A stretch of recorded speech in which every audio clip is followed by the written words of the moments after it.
Thank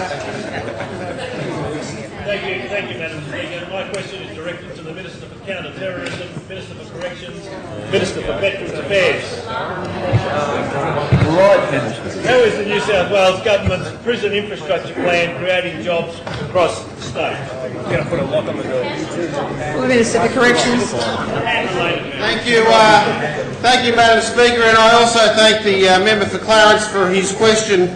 In his electorate, of course, the government is delivering a new 1,700-bed prison, and that will inject more than $560 million into the economy of his electorate, create 1,100 jobs during construction and 600 permanent roles once operational. Madam Speaker, the government... I note the interjection from those opposite, particularly the Leader of the Opposition. He stands there. I have to say, Madam Speaker, to that interjection... wants you to release Do you know, Madam Speaker, on behalf of my former colleagues in the press gallery, the Opposition Leader should be thanked for hosting media drinks at his home, but he forgot to take his smalls off the line. So he's our very own Captain Underpants. Good on you. Well done, boy. Well done. Good on you, mate. The central link, Madam Speaker. He's ejected.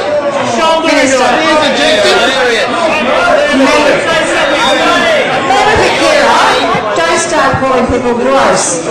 Don't start calling people gross. Member for Liverpool. I can't hear the member for Liverpool. Madam Speaker, first of all, standing order 75, correct title. Secondly, 129. The gross comments from the Minister clearly had nothing to do with the question he was asked. I'm sure he will get to the question on listening. Point on the first point of order. Responding to an interjection from those opposite. You put McDonald on parole. Madam Speaker, the government's $3.8 billion infrastructure program has helped create more than 2,100 jobs in the last 2 years. This includes more than 1,100 frontline jobs. I note the interjection from the Shadow Minister for Corrections. Of course, he's the one who inherited his seat from Joe Tripodi, who may well be a custodian of my establishment very, very soon. Unfortunately, Madam Speaker, I'm noting the interjection. His report has been postponed because of internal charges that he's facing, Madam Speaker. Member for Port Stephens is on a point of order. Member for Port Stephens. Standing order 129 again. The Minister is not being relevant at all to the question. I'm responding to the interjection. I'm sure members should not respond to interjections. Let's go into the detail, Madam Speaker, the detail. For the member for Cessnock, I'm taking his thanks because I'm creating 220 new jobs and in construction and in recurrent spending in his electorate. Madam Speaker, as I said, Captain Underpants from Alban, just 9 minutes away from the Leader of the Opposition. Madam Speaker, the new Mary Waite Correctional Centre has created more than 100 jobs. I will use his correct title from now on, Madam Speaker. The new maximum security women's prison in his electorate, named after the 13-year-old convict Mary Wade, who, unlike those Labor Cabinet ministers sitting in jail, turned her life around and became a respected member of the community. Madam Speaker, the member for Wollongong thanks me because the new Illawarra Reintegration Centre has 24 new jobs. Madam Speaker, and there will be... just want to go because their attention span has run out.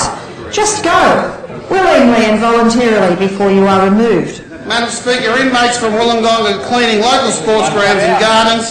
The member for Gosford is very grateful because I've reopened Carry On Correctional Centre, creating more jobs.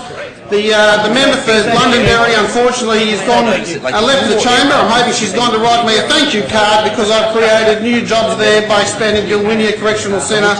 And of course, Madam Speaker, the Premier and I joined the member for Goulburn in Goulburn this week to announce a great upgrade in Supermax, Australia's toughest prison, and of course that will be a significant investment in the Goulburn area, and the Goulburn Correctional Centre currently employs 225 staff. These officers, Madam Speaker, they live locally, they join local sports clubs, they play in they get involved in local activities, and it generates $20 million of economic activity for the regional economy.